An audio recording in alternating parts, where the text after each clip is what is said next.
భారతదేశంలో బంగారం వినియోగం గురించి మాట్లాడితే అందరి దృష్టి కేరళ వైపు మడుతుంది. కేరళ గోల్డ్ ట్రేడర్స్ అసోసియేషన్ వెల్లడించిన తాజా గణాంకాలు వింటే దేశం మొత్తం వీస్తుపోవాల్సిందే.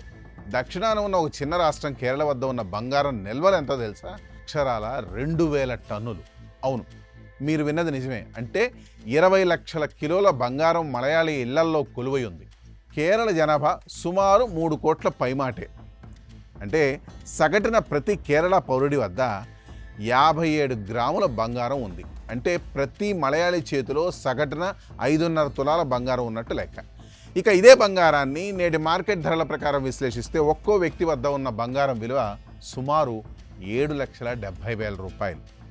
ఒక సగటు భారతీయ కుటుంబంలో 4 సభ్యులు ఉంటారని భావిస్తే కేరళలోని ప్రతి ఇంటి వద్ద ఉన్న పసిడి సంపద విలువ దాదాపు 35 లక్షల రూపాయల పైమాటే. ఇది కేవలం నగలు మాత్రమే కాదు, వారి ఆర్థిక భద్రతకు ఓ బలమైన పునాది. ప్రపంచంలోని అనేక చిన్న దేశాల సెంట్రల్ బ్యాంకుల్లో ఉన్న నిల్వల కంటే కేరళ ప్రజల వద్ద ఉన్న నిల్వలే అధికం కావడం విశేషం.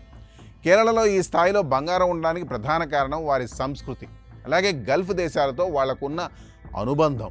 దశాబ్దాలుగా కేరళ నుండి లక్షలాది మంది గల్ఫ్ దేశాలకు వెళ్ళి సంపాదిస్తున్నారు. వారు సంపాదించిన సొమ్మును భూమిపైనో షేర్లపైనో పెట్టే కంటే బంగారంగా మార్చి భద్రపరచుకోవడానికే మొదటి ప్రాధాన్యత ఇస్తారు. అందుకే కేరళలోని ప్రతి వీధిలోనూ భారీ జ్యువెలరీ షోరూమ్లు కనిపిస్తాయి.